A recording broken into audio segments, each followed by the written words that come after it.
You've got questions, we've got answers. Welcome to the Therapist Question Box, where trauma-trained therapists tackle real questions from real people.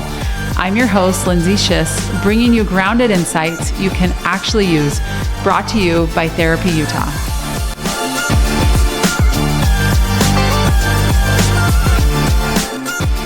Back to another episode of the Therapist Question Box. We are here to answer your pressing mental health questions, so ask away. Today I have with me Natasha Griffiths. Thanks for joining us. Thank you. This is Natasha's first time on the podcast, so we are happy to have her. She is a therapist at Therapy Utah, and I am going to have her introduce herself. So tell us a little bit about you. Before we started, by the way, she was saying, what should I say? And I said, tell us, I don't know, your craziest hobby, something you love. Like, I don't know. So we're going to hear what she comes up with, but no pressure, right? None whatsoever. This is better. Yeah. But I just think listeners want to know a little bit about you. So tell us. Okay. Well, I love to try new things. And so anything that I can do that even is a little bit weird, I'm all for it. Okay. So I have taken belly dancing classes. I've taken like that hoop thing, the lyra or whatever, where you're suspended from the ceiling and twirling through a hoop. I don't know. Amazing. I don't even know what that is, but wow. Okay. And then I love the outdoors. So mountain biking, hiking, camping. And I really find a lot of joy in woodworking. So I am constantly trying to craft and create new things for my house. So from wood. Yeah. Like furniture pieces, or what are we talking about? So I just finished a complete built-in for my office. So it's amazing, beautiful, and I love it. Wow. And you did it? Yeah. What? Yeah. That's amazing. Very cool. Well, I love that. So you're a therapist at Therapy Utah. Tell me a little bit about who do you see? What's the population? What do you like to treat? Right now, I love just being diverse. And so until I kind of figure out what my actual niche is, I love just getting to know people and their experiences and, really fine-tuning like a therapeutic relationship with them, because that's where healing can happen. It is. And so I work with teenagers, I work with individuals, and it's been a real joy. I've loved it. It's awesome. It's interesting. I actually just finished my last class for the semester at the University of Utah. And that was one of the things I said to the students was, no matter what, remember, it's the therapeutic relationship. So everything you've been taught by me or by any other professor, just know that it's really the relationship is what's most important. So I love that you reiterated that today. It's awesome. So today's listener question is interesting. It is about chronic pain. And I think this is a tough one. And I love that you are talking about it because of your own lived experience. So I hope we can talk a little bit more about that as we go. But here's the question. Why does my pain feel worse some days, even when nothing has changed physically? I am in chronic pain often, and I can't figure out why some days are harder than others. So let's talk about that first of all. So somebody that's in chronic pain, and again, I can't say that I have lived experience with this, but I have a whole lot of compassion for people that do. So if you'll first, let's talk about you with chronic pain first and just some of your own lived experience. And then we'll go to this. We'll go back to the listener question. Okay, that's perfect. So again, let's start with the basics, what chronic pain is, because I don't know if our listeners know that. It's defined as pain persisting beyond the expected healing time. Okay. So it could be a variety of different experiences that people have that if it persists, then it's chronic pain. And that's 1 in 4 Americans face chronic pain. That's millions. That's way more than I expected. Yeah. Yeah. Okay. So from my experience, I've been a friend to pain my whole life. Before I developed my chronic pain, I had endometriosis, I had IBS, and I had kidney stones probably 2 times a year. Oh no. Oh no. I have had kidney stones and I'm like, that alone is enough. So 2 times a year, no good. No Horrible. Good. So I wasn't like unfamiliar. And so when I became pregnant with my second child, I developed something called hydronephrosis. And that's where the baby cuts off your ureter, which supplies the urine. Sorry to everybody. It's all right. Listening. We're going right into it. Here we go. From your kidney down into your bladder. And that caused my kidney to swell up almost 2 times the size it should be. So I was living in intense pain every single day. Wow. And the interesting thing about that is that you wouldn't notice it when you look at me, that I was in that much pain. That is pretty common with people with chronic pain. We're so good at masking because what else can you do? Yeah, I was just going to say that what you said, we mask. And I thought that with our listener that, living with chronic pain, you've got to still function. Mm-hmm. The level of function might be different, but you've got to still function. So for our listener who's saying, nothing's changed physically, but some days that pain feels worse. What would you say to that from your own lived experience? Okay. So my experience went on to be that I ended up developing interstitial cystitis, which is a bladder inflammatory disease, and it causes constant bladder pain. And there's really no cure besides managing diet and hoping that things will work out. You can take numbing pills. So that's where the chronic pain became a real issue. And then I developed fibromyalgia on top of that. So with the listener and what they're saying is that something happens with chronic pain. And I don't know if you've ever experienced this, as a kid, where you put 2 microphones together and they just start screeching, yes. or they we all have, yes. Yeah, or the sounds amplifying back and forth. My kids are playing with that with their cell phones right now, and it's driving me crazy. But it's a perfect example of how chronic pain works. So if you're in pain, imagine it in one microphone. It's feeding your mental health, the depression and anxiety side, causing that to raise. Well, then when that's raised, it sends it back over to your pain side, and that creates a feedback loop of pain. Oh, geez. Yeah. Yeah. Party on. Yeah. I mean, honestly, the pain alone is enough, right? But we do see people in the office that are in chronic pain because, like you said, one contributes to the other, and goes back and forth. Exactly. So when do you notice that, okay, pain has become something more than physical? And how do we know?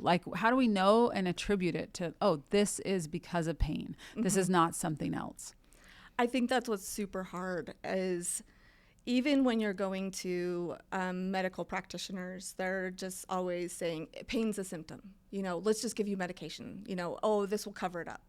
But the problem is that when your pain becomes your life, that is when things become really challenging for people experiencing it.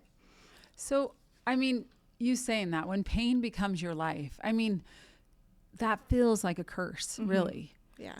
And I wonder where, for you and maybe our listener, where do you find hope when you really do think this is my life?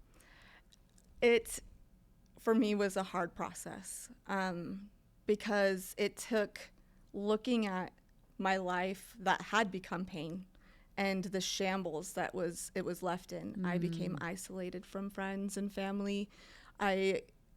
When my pain gets really bad, it goes into my hands. So I don't want to text. I don't want to call. I don't want to type or scroll or connect in any way that I have to use my hands.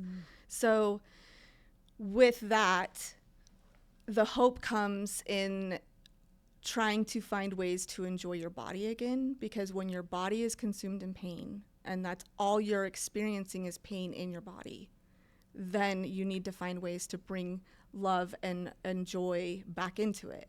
So, which I would imagine is not easy. No, it's because not. it's like your body's the enemy. It's working against you. It is not helping right now. Exactly. Really, how do you find joy in your body? What give us some tools. What would that even look like, practically speaking? Because again, I think about when I'm sick, when I'm in pain, it's like that covers everything. And nothing else. It's like, okay, when that's done, then I can get back to normal life. But when this is normal life, then what happens? What does that look like? for me, and I've heard from other listeners and podcasts and books that I've read, it's trying to find little things. It doesn't have to be anything huge to experience joy in your body. It could be like eating a piece of chocolate and really being with that flavor in your mouth and that sensation. It could be in the embrace of your child and knowing that like there's connection and love there. It doesn't have to be anything huge like, oh, I ran a marathon and now I have all this amazing power in my body, you know? Yes. It's finding those little moments of joy, and eventually you start to learn that your body isn't the enemy, and that your body still has potential to have joy and hope. I love that. I love that reminder that your body is not the enemy, number one. But number two, that your body still has functions that really can bring you joy, like eating a piece of chocolate, hugging your child, like enjoying moments of life that your body provides for you. Yeah. So I love that reminder, like not everything's broken, because I would imagine it could feel like everything is broken. There's nothing here working. But in fact, there are things that are working, but focusing on those things. And our bodies are wired to focus on the things that are wrong, right? We are hardwired to notice things that could be unsafe for us. So when we are in that kind of situation where our pain is causing more pain, like that's our body saying it's unsafe. So it's going to want to focus on the pain and find a way to get rid of it. But that's not the case. You have to shift your mindset a little bit. Okay. And then the magic that happens is that if you are able to make steps and go to therapy, this was one that I thought was a joke. Let's be honest. Tell me more. That you thought therapy was a joke?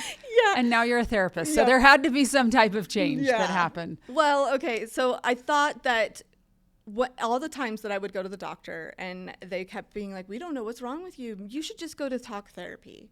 And I'd be like, what is talking about my pain going to do to help me? Well, it helps quiet that feedback loop that happens. And is it an interruption of that feedback loop? It can be. Yeah. Right? Like, and it helps you because you become so isolated in that pain. And I mean, many people feel this way. You feel like you talk about your pain to everybody you see. You feel like no one wants to hear it anymore. And then you continue to shut down. Well, that's what a therapist is trained for.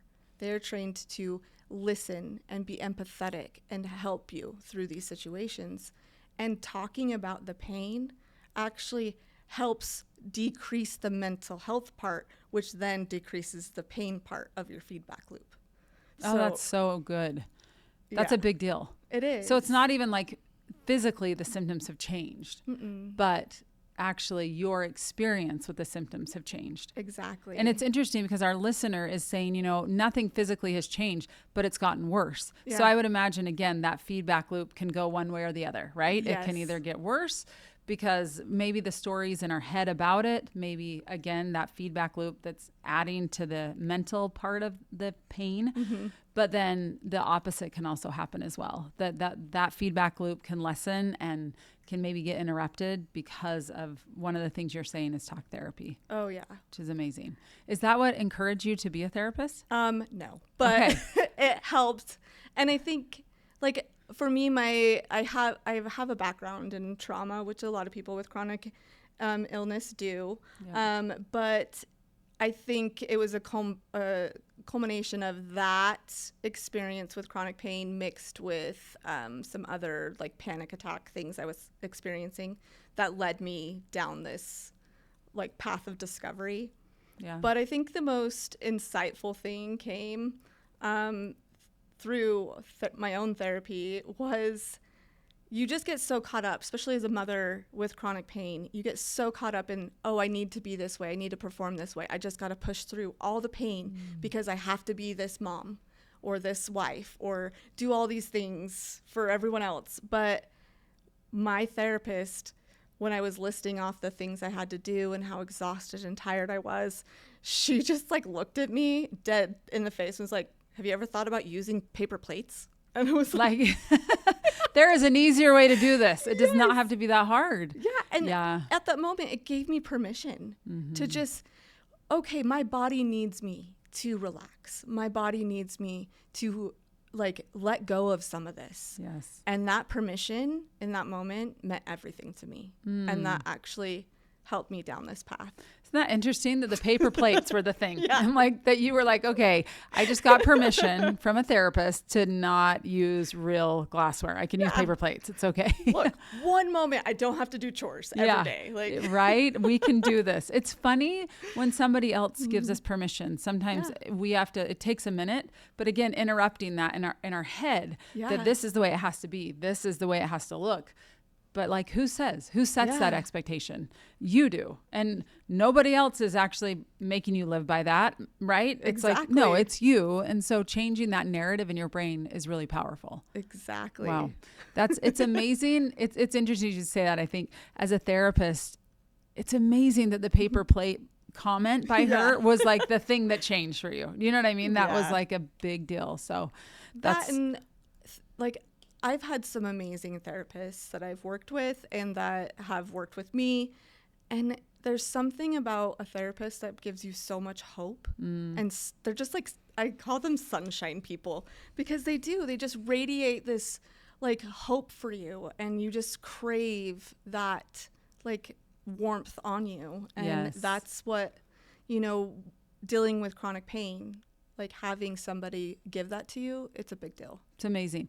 Well, and I think part of it is when people come, they often don't have hope themselves.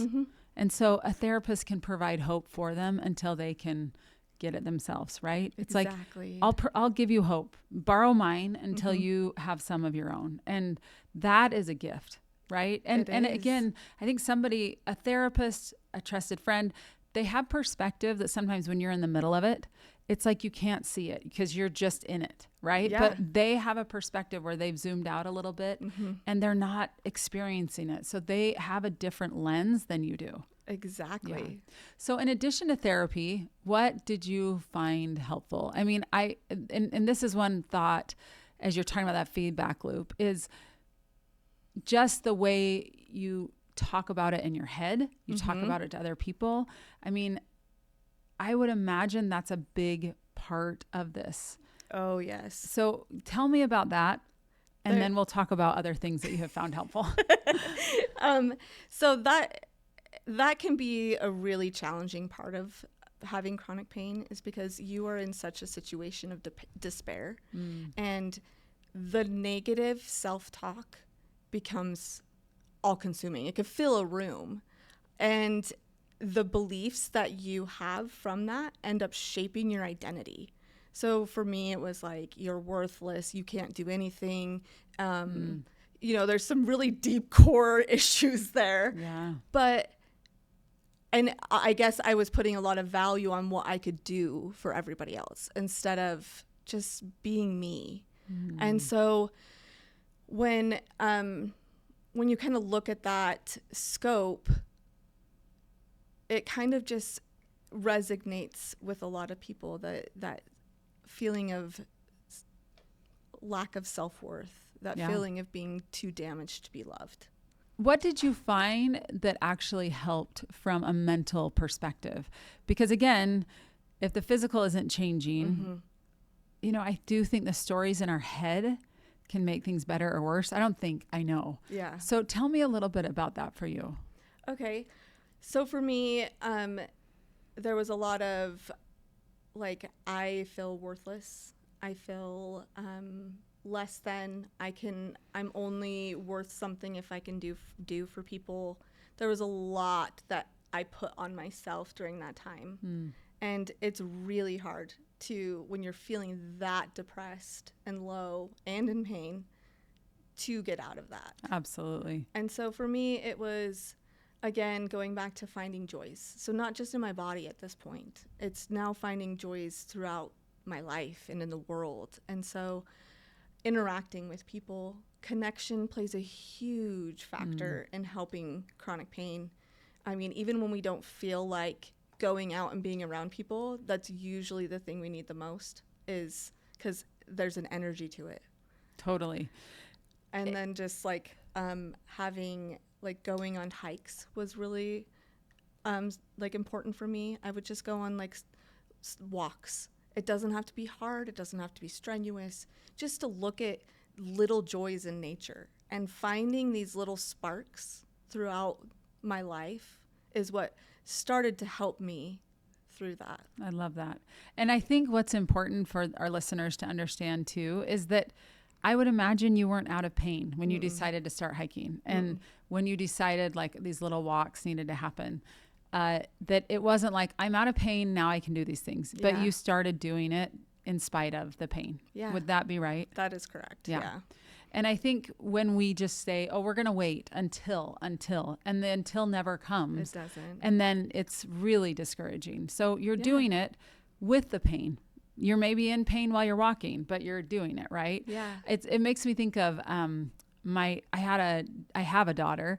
She's 16 now, but she had colic like I had never experienced before, but just cried and cried and cried and cried.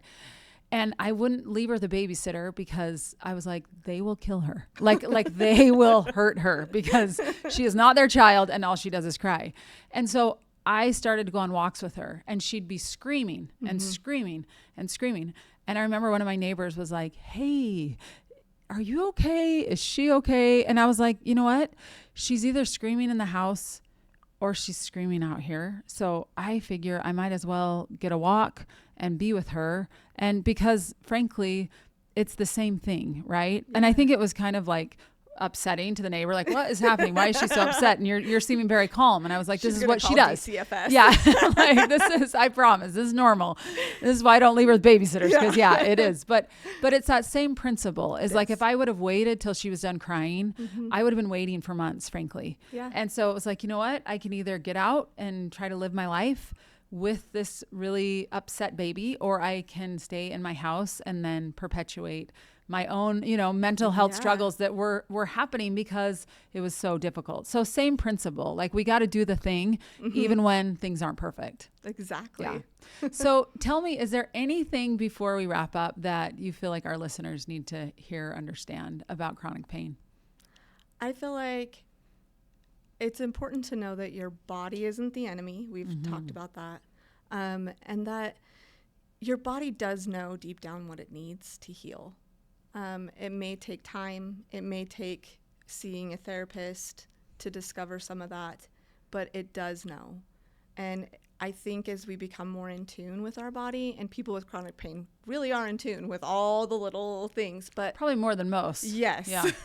But also in tune with the emotions that each thing brings out, because that is where I think there's a little bit of disconnect. And so I was firmly against going to therapy for chronic pain, but I honestly think that that is one place that you can move the most. And then all the other like medications or like other therapies, functional meds, whatever you're trying, will actually be more effective. And so you won't need as much to move forward. Yeah, that's really powerful, because again, it's physical. So you're like, why would I need to do the mental work and the emotional work? But they're all tied together, as you explain. Yeah. So go ahead. Oh, I was just going to say 80% of our body, of our body's sensations are fed to our brain. Only 20% of our brain is fed to our body. So our body is the one that's processing everything.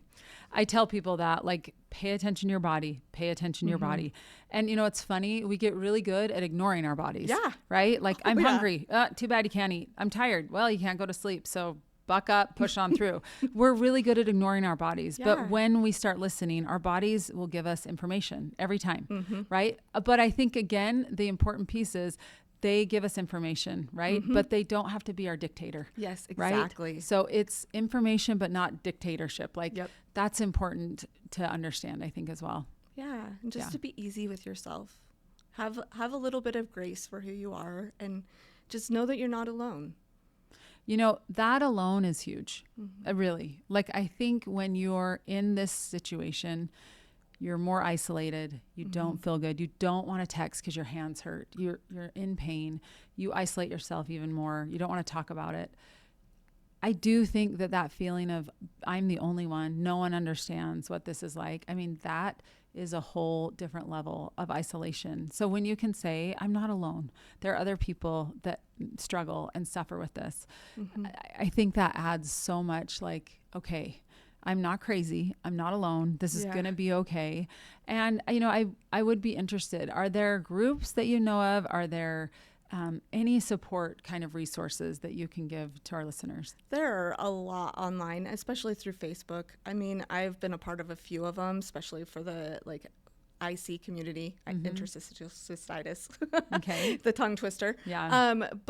And there's for everything, kids, parents of children with ADHD. There's so many groups out there online that people are just supporting each other. There's even women's hiking groups for mental illness or for physical, chronic pain. There's groups out there. You just have to search for them. That's awesome. I do think that's the reminder is don't suffer in silence. Don't suffer alone. And that there is support, whether it's through an individual therapist, support groups, or both is probably the gold standard if you can do both, right? Yeah. I'm sure our listeners are wondering, because I am, how are you right now? If I'm being honest, I am okay. I am not in excruciating pain, but my wrists feel it today. But I've had better days. Yeah. But I've also had worse, so I'm okay. And look at you, you're here doing the thing. Yeah. And accepting that your wrists hurt. We're not pretending they don't, but that you're here. And you are showing up brave. And I really appreciate that. I appreciate your vulnerability and your willingness to share your story.